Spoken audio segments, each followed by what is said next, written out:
Continuing our study of the side of church history that many Christians are not aware of from Francis McNutt's book, The Nearly Perfect Crime, we have covered her history, that side of history from Jesus' day up close to our day. And I said it gets more interesting as we get closer to our day, and that's where we're starting this day. We talked about the Pentecostal movement beginning in the early 1900s earlier, and now we're going to talk about the Charismatic renewal and the third wave in this chapter. Halfway through the 20th century, about 1950s, the fire of the Spirit leapt over the wall of respectability.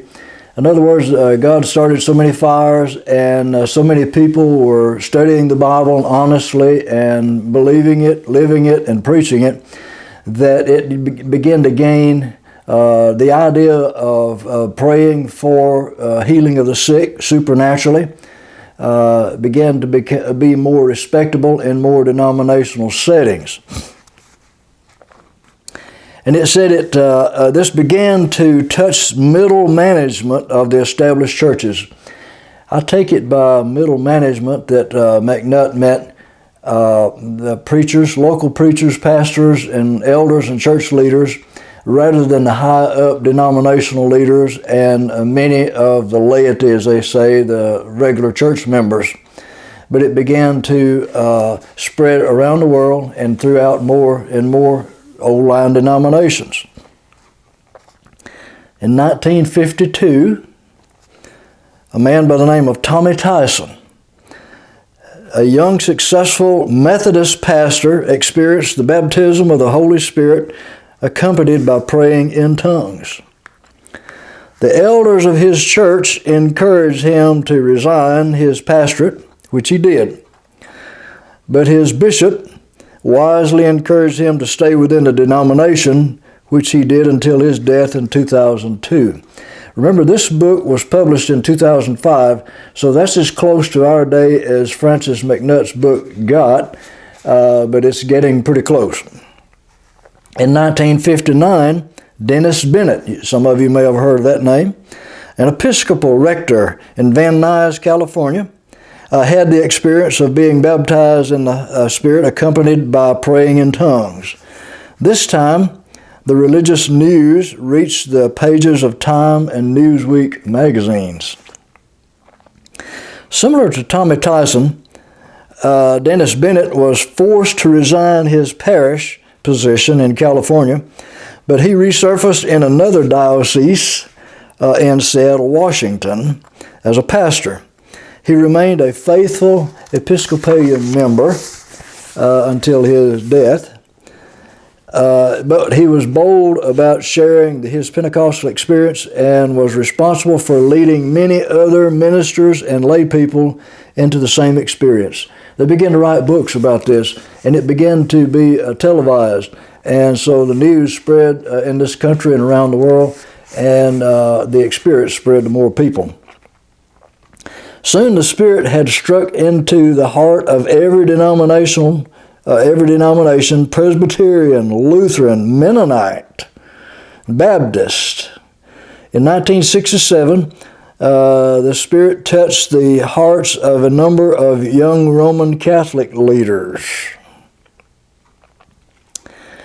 And many ministers, priests, and lay people had experienced the power of the Spirit.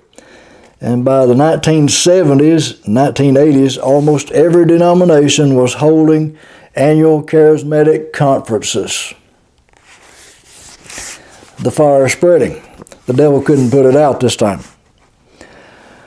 In spite of the warnings of the Pentecostals such as David Wilkerson, that the established leaders would pull the rug out from under these charismatic groups, like it happened in the past, most of these groups were tolerated and often accepted.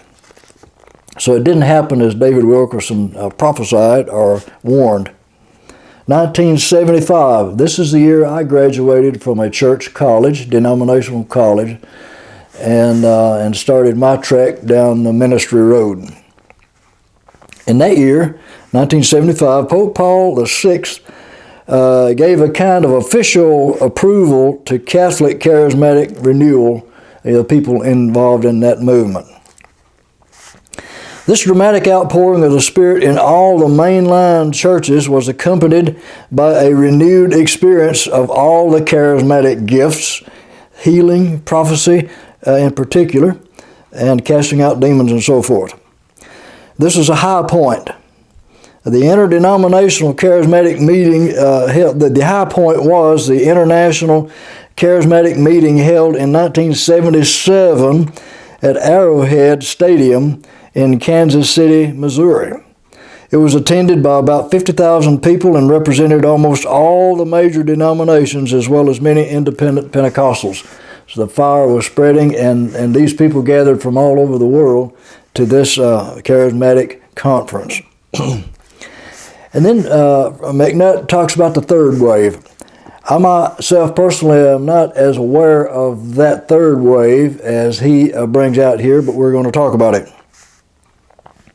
The first two waves, the Holy Spirit movement waves, the first being the Pentecostal renewal in 1906 and following, and that one started new denominations. Later on in the 1960s, the Charismatic renewal touched the mainline denominations. And then the third wave, John Wimber, you may have heard that name. He was a former jazz musician, and he had a conversion experience and then filled with the Holy Spirit. That took him from being an agnostic. An agnostic means we don't know whether we can believe in there is a God or not. But he used to be one, but he became a prayer group leader and then become a Quaker pastor. And then he founded the Vineyard Christian Fellowship. That's the beginning of the third wave, as McNutt brings out. Wimber discovered the key relationship between the ministry of healing and evangelism in his search for truth, and wrote an influential book called Power Healing. In other words, he rediscovered Jesus' ministry, that healing the sick aided his evangelism ministry of getting people born again. It all goes together. God is for the restoration of our spirit, soul, body, and every part of us. Another name in this movement was C. Peter Wagner. You may have heard that name. This third wave became centered in Toronto, Canada, at Airport Christian Fellowship, Toronto, in the late 1990s. That became the #1 tourist attraction in Toronto, Canada. I remember after I was filled with the Holy Spirit, I began to hear about this. Some folks I know, some other pastors in my local area traveled there and visited the place and came back and reported to us about God's move in Toronto. There were thousands of visitors, including many pastors.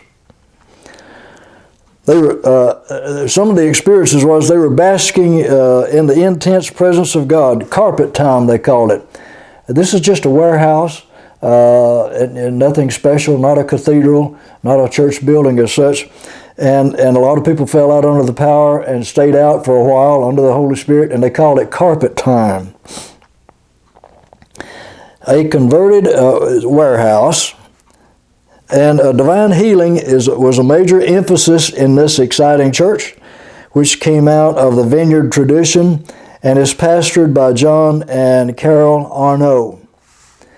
I remember hearing about all of that several years back. Remember, this book was published in 2005, so this happened before that time.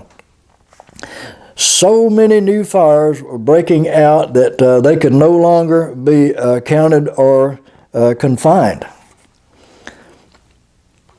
In some cases, the renewal was taking place within the established churches under doctrinal lines. In other cases, the renewal groups were independent pastors who started their own churches and denominations.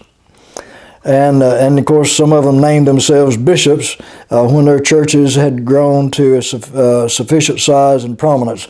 If they had started several churches, they would claim themselves bishops and some apostles during that movement.